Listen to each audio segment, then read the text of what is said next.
এসে পাশে বসে, পায়ে পায়ে কখনো চলে যায় দূর। এ জীবন উদযাপনের সুর, রেডিও রেডিও জাদু, এগিয়ে চলার সুর, রেডিও রেডিও জাদু। 90.8 megahertz community radio, Jadavpur university. আপনারা শুনছেন কমিউনিটি রেডিও JU 90.8 মেগাহার্টজে। এখন শুনবেন বিশেষ অনুষ্ঠান রবীন্দ্রনাথের রাজদর্শন। মহারাজ কি সাজে এলে হৃদয় পুরো মাঝে, চরণ তলে কোটি শশী সূর্য মরে লাজে। মহারাজ কি সাজে। রবীন্দ্র সাহিত্যে রাজার ব্যাপ্তি ও বিস্তার নিয়ে ভাবতে বসলে বেশ অকুল পাথারে পড়তে হয়। রবীন্দ্রনাথের রচনায় রাজা শুধুই শাসক হয়েছেন খুব কম ক্ষেত্রেই। তাঁর রাজারা কখনো ঈশ্বরের প্রতীক, কখনো প্রেমিক বা বন্ধু, আবার কখনো তিনি যেন এক অনন্ত খোঁজ। রবীন্দ্রনাথের চিত্তাকাশের আদর্শ রাজা চরিত্রটির আভাস আমরা তার রাজর্ষি উপন্যাসে পাই।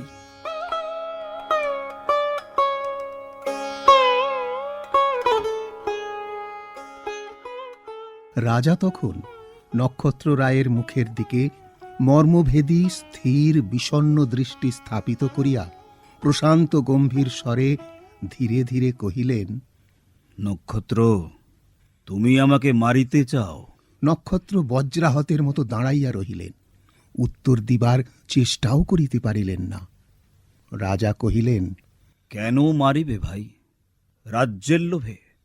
তুমি কি মনে করো রাজ্য কেবল সোনার সিংহাসন, হীরার মুকুট ও রাজছত্র? এই মুকুট, এই রাজছত্র, এই রাজদণ্ডের ভার কত তাহা জানো? শত সহস্র লোকের চিন্তা এই হীরার মুকুট দিয়া ঢাকিয়া রাখিয়াছি। রাজ্য পাইতে চাও তো সহস্র লোকের দুঃখকে আপনার দুঃখ বলিয়া গ্রহণ করো, সহস্র লোকের বিপদকে আপনার বিপদ বলিয়া বরণ করো, সহস্র লোকের দারিদ্র্যকে আপনার দারিদ্র্য বলিয়া স্কন্ধে বহন করো। এ যে করে সেই রাজা, সে পর্ণকুটিরেই থাক আর প্রাসাদেই থাক। যে ব্যক্তি সকল লোককে আপনার বলিয়া মনে করিতে পারে, সকল লোক তো তারই। পৃথিবীর রক্ত ও অর্থ শোষণ যে করে সে তো দস্যু। পৃথিবীর দুঃখ হরণ যে করে সেই পৃথিবীর রাজা। রাজাকে বধ করিয়া রাজত্ব মেলে না ভাই, পৃথিবীকে বশ করিয়া রাজা হইতে হয়।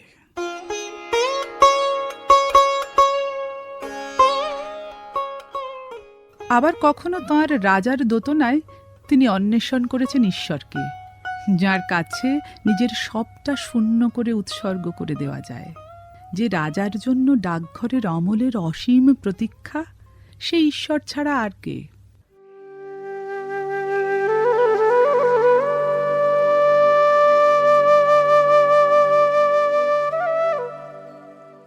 আমি ভিক্ষা করে ফিরতেছিলেম গ্রামের পথে পথে। তুমি তখন চলেছিলে তোমার স্বর্ণরথে। অপূর্ব এক স্বপ্ন সম লাগতেছিল চক্ষে মম। কি বিচিত্র শোভা তোমার, কি বিচিত্র সাজ। আমি মনে ভাবতেছিলেম, এ কোন মহারাজ? আজি শুভক্ষণে রাত পোহালো, ভেবেছিলেম তবে আজ আমারে দাঁড়ে দাঁড়ে ফিরতে নাহি হবে। বাহির হতে নাহি হতে কাহার দেখা পেলেম পথে। চলিতে রথ ধনধান্য ছড়াবে দুই ধারে। মুঠা মুঠা কুড়িয়ে নেব, নেব ভারে ভারে। দেখি সহসা রথ থেমে গেল আমার কাছে এসে। আমার মুখ পানে চেয়ে নামলে তুমি হেসে। দেখে মুখের প্রসন্নতা জুড়িয়ে গেল সকল ব্যথা। হেনকালে কিসের লাগি তুমি অকস্মাৎ আমায় কিছু দাও গো বলে বাড়িয়ে দিলে হাত। মরি, এ কি কথা রাজাধিরাজ, আমায় দাও গো কিছু? শুনি ক্ষণকালের তরে রইনু মাথা নিচু।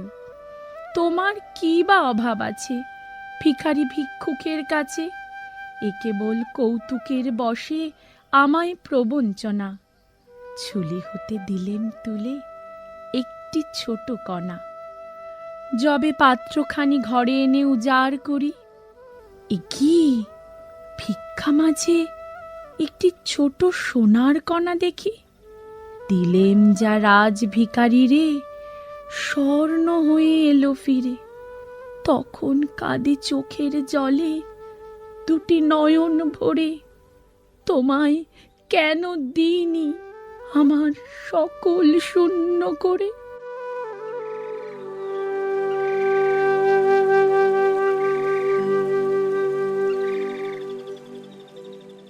ঈশ্বরের কাছে নিজেকে সম্পূর্ণ সমর্পণের গান ও কবিতা রবীন্দ্র সাহিত্য জুড়েই আছে।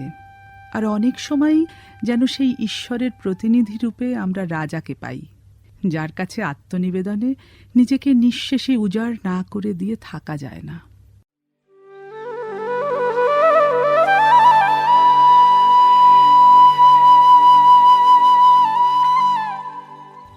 ওগো মা, রাজার দুলাল যাবে আজি মোর ঘরের সম্মুখ পথে। আজি এ প্রভাতে গৃহ কাজ লয়ে রহিব বল কি মতে। বলে দে আমায় কি করিব সাজ, কি ছাদে কবরি বেঁধে লব আজ। পরিব অঙ্গে কেমন ভঙ্গে কোন বরণের বাস। মাগো, কি হলো তোমার, অবাক নয়নে মুখপানে কেন চাস? আমি দাঁড়াবো যেথায় বাতায়ন করে, সে চাবে না সেথা জানি তাহা মনে। ফেলিতে নিমেষ দেখা হবে শেষ, যাবে সে সুদূর পুরে। শুধু সঙ্গের বাঁশি কোন মাঠ হতে বাজিবে ব্যাকুল সুরে। তবু রাজার দুলাল যাবে আজি মোর ঘরের সম্মুখ পথে। শুধু সে নিমেষ লাগি না করিয়া বেশ, রহিব বল কি মতে। হগো মা, রাজার দুলাল গেল চলি মোর ঘরের সম্মুখ পথে। প্রভাতের আলো ঝলিল তাহার স্বর্ণ শিখর রথে। ঘোমটা খসায় বাতায়ন থেকে নিমেষের লাগি নিয়েছি মা দেখে। ছিঁড়ে মনি হার ফেলেছি তাহার পথের ধুলার পরে। মাগো, কি হলো তোমার, অবাক নয়নে চাহিস কিসের তরে।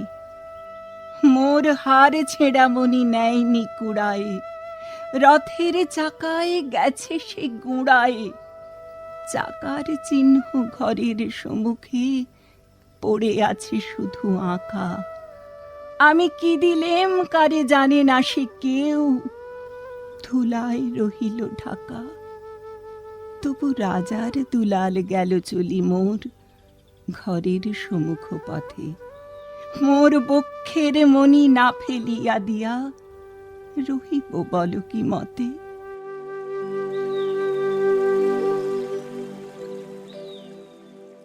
রবীন্দ্রনাথের রাজা আবার কখনো রক্তমাংসের সজীব চরিত্র, আদর্শ রাজনৈতিক নেতা। রাজতন্ত্রের প্রতিভূ সেই রাজাকেও আমরা রবীন্দ্র সাহিত্যে বিক্ষিপ্তভাবে পাই নাটক, উপন্যাস ও কবিতায়। সামান্য ক্ষতির সুবিচারক রাজাকে আমরা কেই বা ভুলতে পেরেছি। এছাড়াও আছেন বিসর্জন নাটকের রাজা গোবিন্দমাণিক্য, যার দয়াশীল, কোমল অথচ দৃঢ় চরিত্রের মধ্য দিয়ে একজন আদর্শ শাসকের ছবি স্পষ্ট হয়ে ওঠে, যিনি ধর্মের বেসাতি করা ক্ষমতালোভীদের বিরুদ্ধে গর্জে উঠতে বিন্দুমাত্র কুণ্ঠাবোধ করেন না।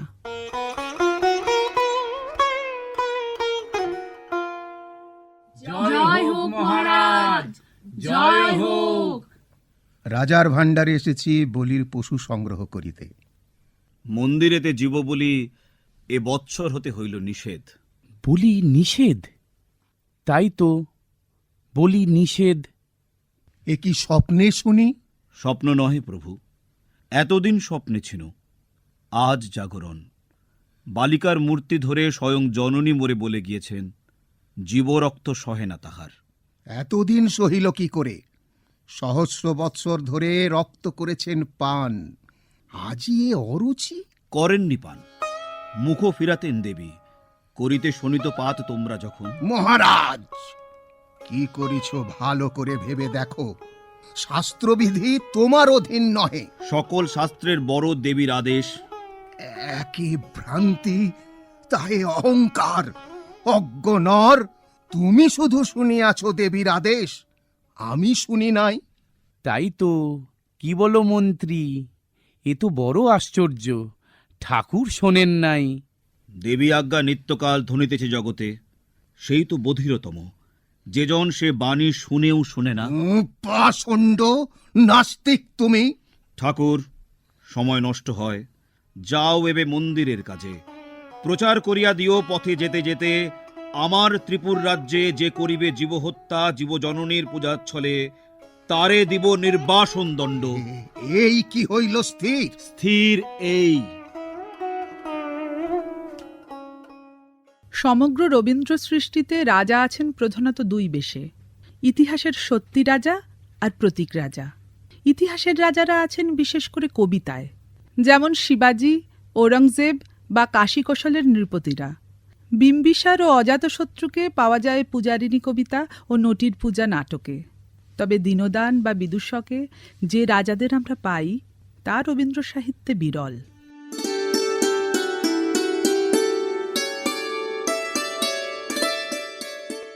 কাঞ্চীর রাজা কর্নার জয় করতে গেলেন। তিনি হলেন জয়ী। চন্দনে, হাতির দাঁতে আর সোনামানিকে হাতি বোঝাই হল।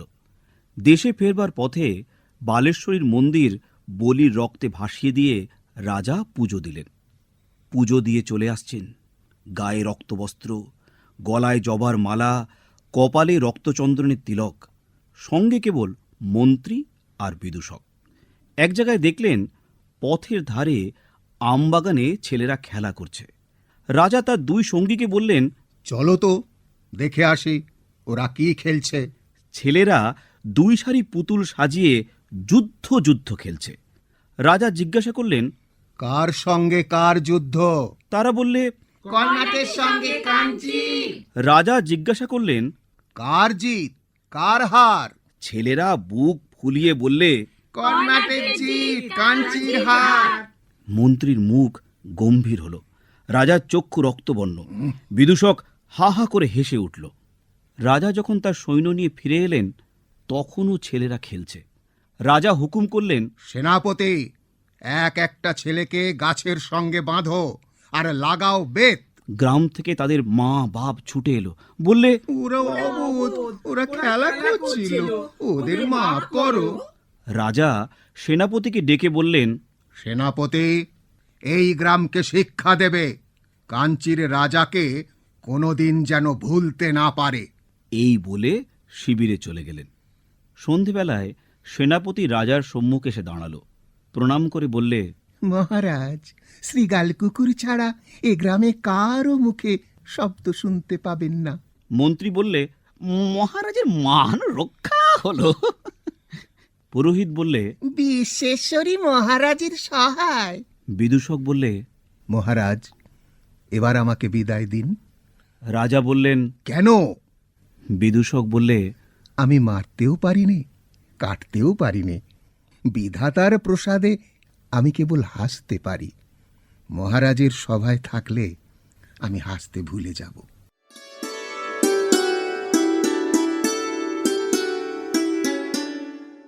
রবীন্দ্র সাহিত্যে পূজা ও প্রেমের বিভাজন রেখা অনেক সময় অস্পষ্ট।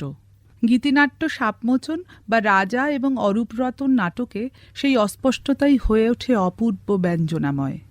অজানাকে জানার, অচেনাকে চেনার আকুতি রানী সুদর্শনাকে অস্থির করে তোলে।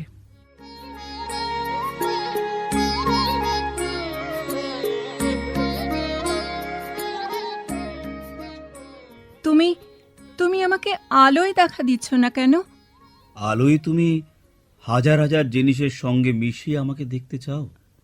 এই গভীর অন্ধকারে আমি তোমার একমাত্র হয়ে থাকি না কেন?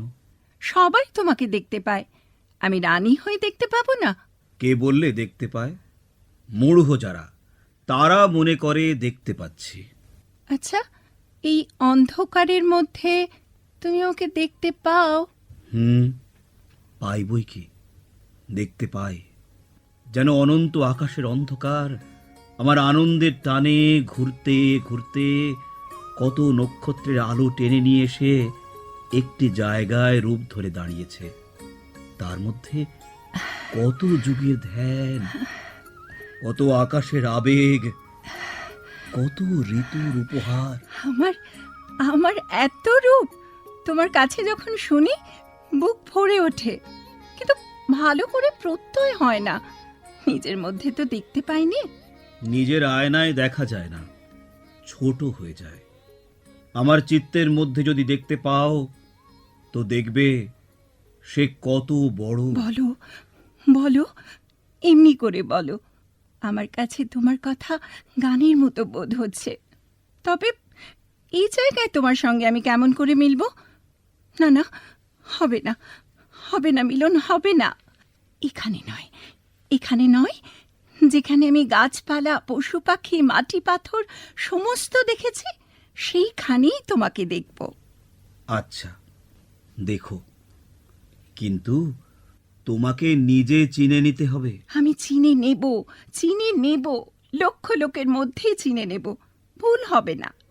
বেশ, আজ বসন্ত পূর্ণিমার উৎসবে তুমি তোমার প্রাসাদের শিখরের উপরে দাঁড়িও, চেয়ে দেখো আমার বাগানে সহস্র লোকের মধ্যে আমাকে দেখবার চেষ্টা করো।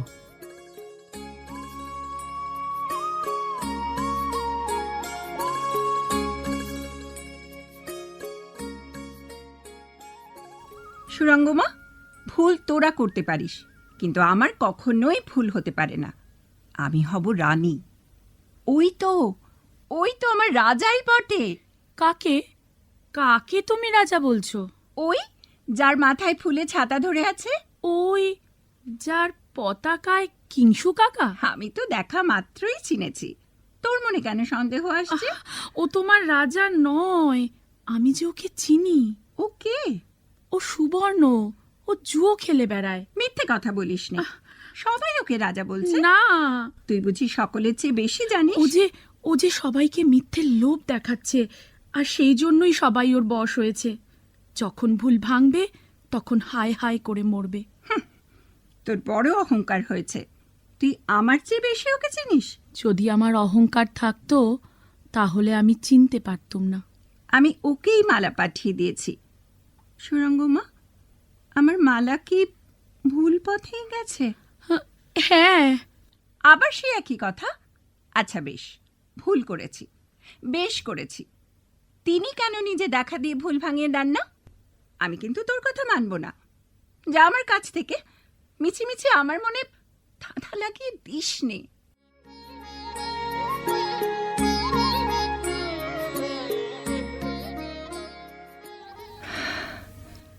বেঁচেছি, বেঁচেছি সুরঙ্গমা, হার মেনে তবে বেঁচেছি। ওরে পাস রে, কি কঠিন অভিমান! কিছুতেই গলতে চায় না। আমার রাজা কেন আমার কাছে আসতে যাবে, আমি তার কাছে যাব? এই কথাটা কোনো মতেই মনকে বলাতে পারছিলাম না। কিন্তু বললে বিশ্বাস করবি নে, তারই মধ্যে বারবার আমার মনে হচ্ছিল কোথায় তার বীণা বাজছিল। যে নিষ্ঠুর, তার কঠিন হাতে কি অমন মিনতির সুর বাজে? সে বীণা তুই কি শুনেছিলি সুরঙ্গমা? না সে আমার স্বপ্ন? সেই বিনা শুনবো বলেই তো তোমার কাছে কাছে আছি। অভিমান গলানো সুর বাজাবে জেনেই কান পেতে পড়েছিলুম। তার পণটাই রইল, পথে বের করলে তবে ছাড়লে। মিলন হলে এই কথাটাই তাকে বলবো যে আমি এসেছি, তোমার আসার অপেক্ষা করিনি, বলবো চোখের জল ফেলতে ফেলতে এসেছি, কঠিন পথ ভাঙতে ভাঙতে এসেছি। হে স্বর্গ আমি ছাড়ব না।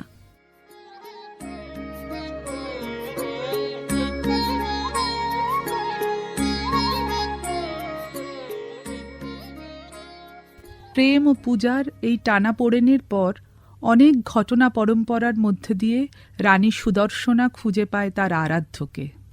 প্রভু, যে আদর কেড়ে নিয়েছ সে আদর আর ফিরিয়ে দিও না। আমি তোমার চরণের দাসী, আমাকে সেবার অধিকার দাও। আমাকে সইতে পারবে? পারবো রাজা, পারবো। আমার প্রমোদ বনে আমার রানীর ঘরে তোমাকে দেখতে চেয়েছিলুম বলেই তোমাকে এমন বিরূপ দেখেছিলুম। তোমাকে তেমন করে দেখবার তৃষ্ণা আমার একেবারে ঘুচে গেছে। তুমি সুন্দর নও প্রভু, সুন্দর নও, তুমি অনুপম। তোমারই মধ্যে আমার উপমা আছে। যদি থাকে তো সেও অনুপম। সে আমার কিছুই নয়, সে তোমার। আজ এই অন্ধকার ঘরের দ্বার একেবারে খুলে দিলুম। এখানকার লীলা শেষ হলো। এসো, এবার আমার সঙ্গে এসো, বাইরে চলে এসো আলোয়। যাবার আগে আমার অন্ধকারের প্রভুকে, আমার নিষ্ঠুরকে, আমার ভয়ানককে প্রণাম করে নি।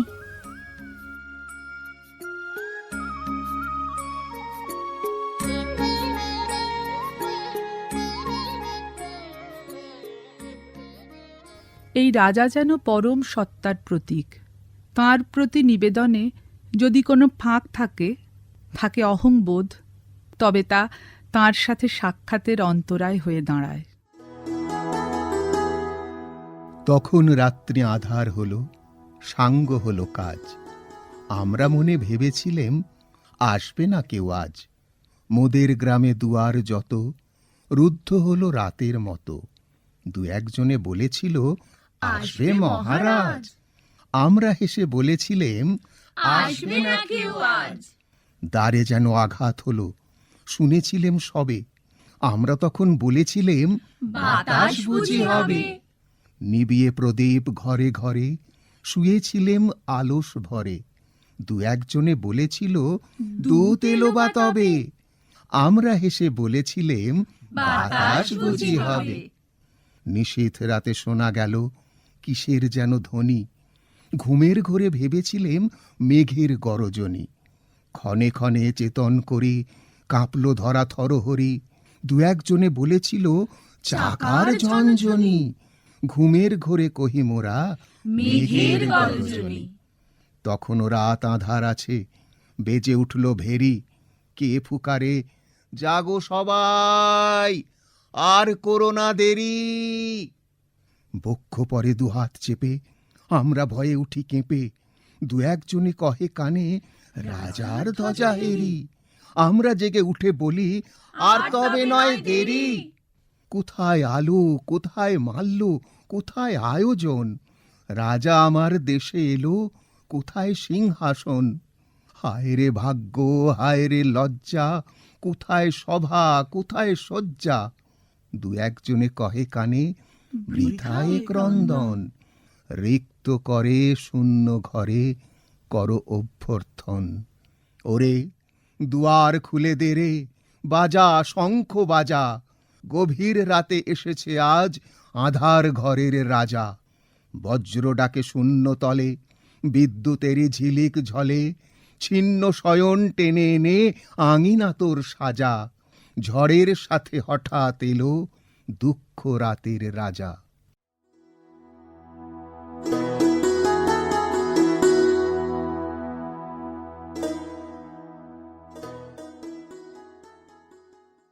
রক্তকরবীর রাজা, সম্ভবত শুধুমাত্র রক্তকরবীর রাজাই এক আমূল পরিবর্তনের মধ্যে দিয়ে যান। নাটকের শুরুতে আমরা তাঁকে পাই ধনতন্ত্রের প্রতীক এক নির্মম শাসক রূপে, কিন্তু ধীরে ধীরে সেই নির্দয় প্রশাসক নন্দিনীর ছোঁয়ায় কেমন করে হয়ে উঠলেন এক অসহায় প্রেমিক। আমরা অবাক হয়ে তা দেখলাম। আমরা ছুঁতে পারলাম তার নিঃসঙ্গতাকে। মুক্ত জীবনানন্দের প্রতীক নন্দিনী নির্ভয়ে তাঁর মুখোমুখি হয়। রাজা তাকে ডাকেন কখনো নন্দা, কখনো নন্দিন বলে, নির্ভুল প্রেমিকের সম্বোধনে।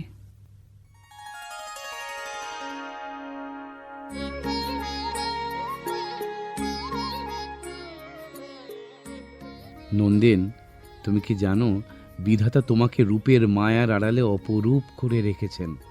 তার মধ্যে থেকে ছিনিয়ে তোমাকে আমার মুঠোর মধ্যে পেতে চাচ্ছি, কিছুতেই ধরতে পারছি নে। আমি তোমাকে উল্টিয়ে পাল্টিয়ে দেখতে চাই, না পারি তো ভেঙে চুরে ফেলতে চাই। কি বলছো তুমি? তোমার এই রক্তকরবীর আভাটুকু ছেঁকে নিয়ে আমার চোখে অঞ্জন করে পড়তে পারিনে কেন? সামান্য পাপড়ি কটা আঁচল চাপা দিয়ে বাধা দিয়েছে।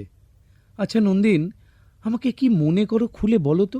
কতবার বলেছি তোমাকে মনে করি আশ্চর্য, প্রকাণ্ড হাতে প্রচণ্ড জোর ফুলে ফুলে উঠছে, ঠিক ওই ঝড়ের আগেকার মেঘের মতো। দেখে দেখে আমার মন নাচে।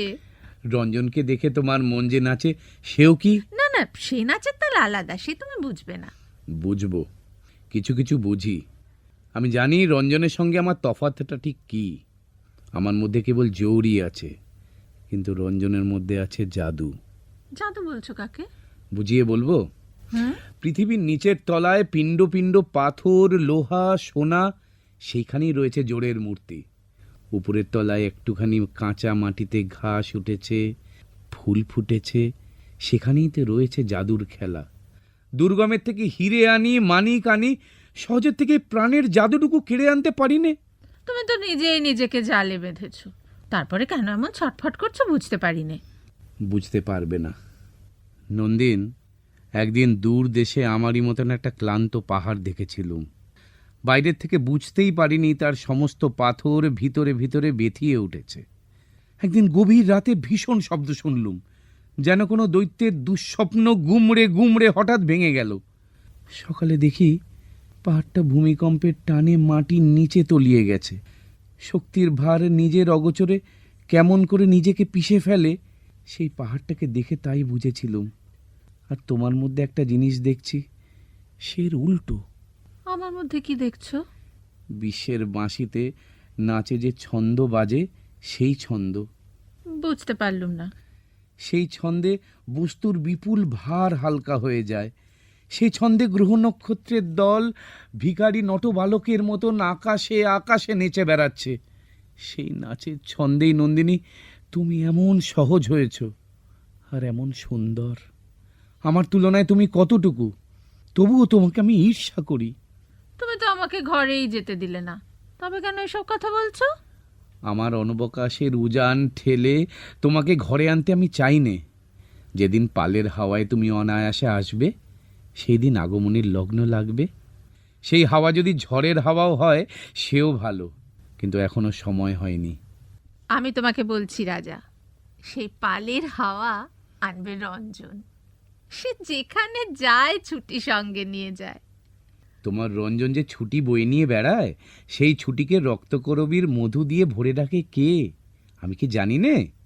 নন্দিন, তুমি তো আমাকে ফাঁকা ছুটির খবর দিলে, মধুটা কোথায় পাবো? ছুটি কি করে মধুতে ভরে তার জবাব রঞ্জনকে চোখে দেখলেই পাবে। সে সে বড় সুন্দর। সুন্দর? সুন্দরের জবাব সুন্দরী পায়। অসুন্দর যখন জবাব ছিনিয়ে নিতে চায়, বিনার তার বাজে না, ছিঁড়ে যায়। আর নয়, যাও যাও, তুমি চলে যাও, নইলে বিপদ ঘটবে। যাচ্ছি, কিন্তু বলে গেলুম আজ আমার রঞ্জন আসবে আসবে আসবে। তুমি কিছুতেই তাকে ঠেকাতে পারবে না।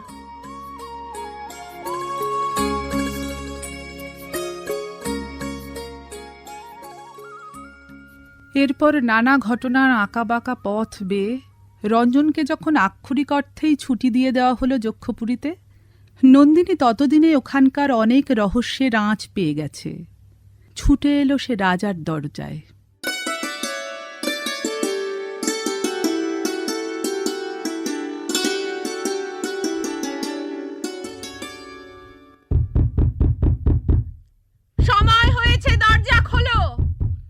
আবার এসেছো অসময়। এখনই যাও, যাও তুমি। অপেক্ষা করবার সময় নেই, শুনতেই হবে আমার কথা। কি বলবার আছে বাইরের থেকে বলে চলে যাও। বাইরে থেকে কথার সুর তোমার কানে পৌঁছয় না। কি চাও? রঞ্জনকে চাও বুঝি? সর্দারকে বলে দিয়েছি, এখনই তাকে এনে দেবে। পুজোর যাবার সময় দরজায় দাঁড়িয়ে থেকো না, বিপদ ঘটবে তোমার। দেবতার সময়ের অভাব নেই, পুজোর জন্য যুগ যুগান্তর অপেক্ষা করতে পারেন। মানুষের দুঃখ মানুষের নাগাল চায় যে, তার সময় অল্প, তার সময় অল্প। আমি ক্লান্ত, ভারী ক্লান্ত। ধ্বজা পূজায় অবসাদ ঘুচিয়ে আসব, আমাকে দুর্বল করো না। এখন বাধা দিলে রথের চাকায় গুঁড়িয়ে যাবে তুমি। বুকের ওপর দিয়ে চাকা চলে যাক, নড়বো না। নন্দিনী, আমার কাছ থেকে তুমি প্রশ্রয় পেয়েছো, তাই ভয় করো না। আজ ভয় করতেই হবে। আমি চাই সবাইকে যেমন ভয় দেখিয়ে বেড়াও, আমাকেও তেমনি ভয় দেখাবে। তোমার এই প্রশ্রয়কে আমি ঘৃণা করি। ঘৃণা করো? হ্যাঁ, স্পর্ধা চূর্ণ করব তোমার। তোমাকে আমার পরিচয় দেবার সময় এসেছে এবার। পরিচয়ের অপেক্ষাতেই আছি। খোলো দ্বার। ওকে, ওই কে পড়ে? রঞ্জনের মতো দেখছি যেন। কি বললে?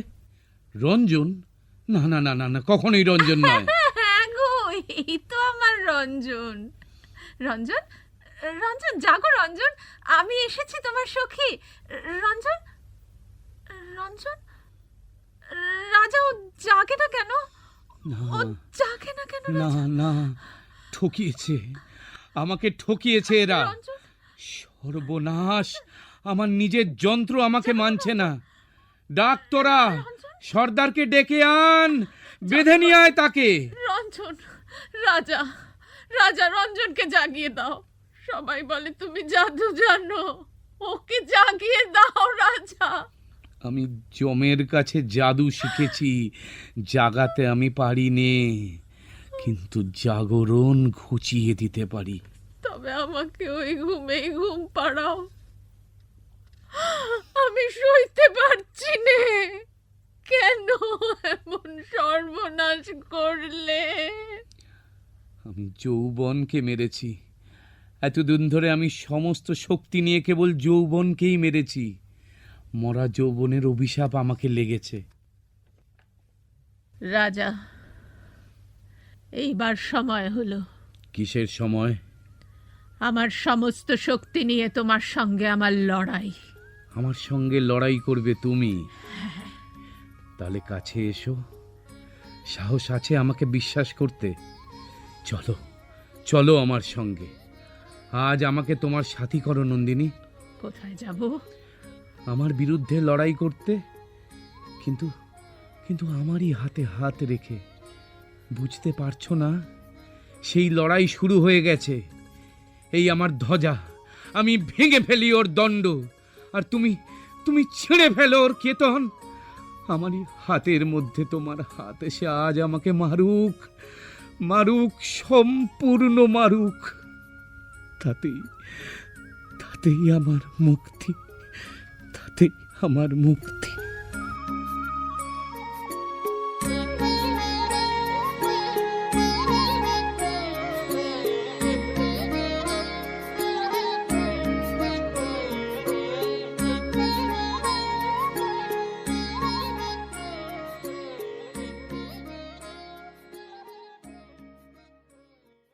এরপর আমরা স্বপ্ন বুনলাম নিজেদের অজান্তেই, যেন আমাদের চারপাশ থেকেও সব জালের আড়াল সরে যাবে একদিন। যেন আমরা উপনীত হব এমন এক পৃথিবীতে যেখানে থাকবে না ক্ষমতার আস্ফালন, যেখানে শাসক নেমে আসবেন শাসিতের সাথে পথের ধুলায়, লড়াই করবেন সমস্ত অপশাসনের বিরুদ্ধে। তব সিংহাসনের আসন হতে এলে তুমি নেমে, তব সিংহাসনের আসন হতে এলে তুমি নেমে, মোর বিজন ঘরের দ্বারের কাছে দাঁড়ালে নাথ থেমে তব সিংহাসনের আসন হতে এলে তুমি নেমে। একলা বসে আপন মনে গাইতেছিলেম গান, তোমার কানে গেল সে সুর, এলে তুমি নেমে মোর বিজন ঘরের দ্বারের কাছে দাঁড়ালে নাথ থেমে তব সিংহাসনের আসন হতে এলে তুমি নেমে। তোমার সভায় কত যে গান, কতই আছে গুণী, গুণহীনের গান খানি আজ বাজলো তোমার প্রেমে। লাগলো সকল তানের মাঝে একটি করুণ সুর, হাতে লয়ে বরণ মালা এলে তুমি নেমে মোর বিজন ঘরের দ্বারের কাছে দাঁড়ালে নাথ থেমে তব সিংহাসনের আসন হতে এলে তুমি নেমে মোর বিজন ঘরের দ্বারের কাছে দাঁড়ালে নাথ থেমে তব সিংহাসনের আসন হতে এলে তুমি নেমে। এতক্ষণ শুনলেন আমাদের বিশেষ অনুষ্ঠান রবীন্দ্রনাথের রাজদর্শন। পাঠ ও আবৃত্তিতে অদিতি সমাদ্দার, লুপা চক্রবর্তী, সজল বিশ্বাস, কৌশিক পাত্র, শুভ্রকমল মুখার্জি ও এশা বিশ্বাস। সঙ্গীতে সুনেত্রা মজুমদার, ভাষ্যে বর্ণালী ব্যানার্জি বসু, সংকলনে এশা বিশ্বাস। এই অনুষ্ঠান আপনাদের কেমন লাগলো আমাদের ফোন করে জানান। আমাদের ফোন নাম্বার 033-2457-2620। ইমেলের মাধ্যমেও আমাদের মতামত আপনারা জানাতে পারেন। আমাদের ইমেল আইডি radio.staff@jadavpuruniversity.in। শুনতে থাকুন কমিউনিটি রেডিও JU 90.8 মেগাহার্টজ। মুক্ত চিন্তার পথে ভিন্ন মননের খোঁজ, কমিউনিটি রেডিও যাদবপুর। আপনারা শুনছেন কমিউনিটি রেডিও যাদবপুর 90.8 মেগাহার্টজ। এই বেতার সম্প্রচারটি যাদবপুর বিশ্ববিদ্যালয়ের technical education quality improvement programme TEQIP-র অংশ।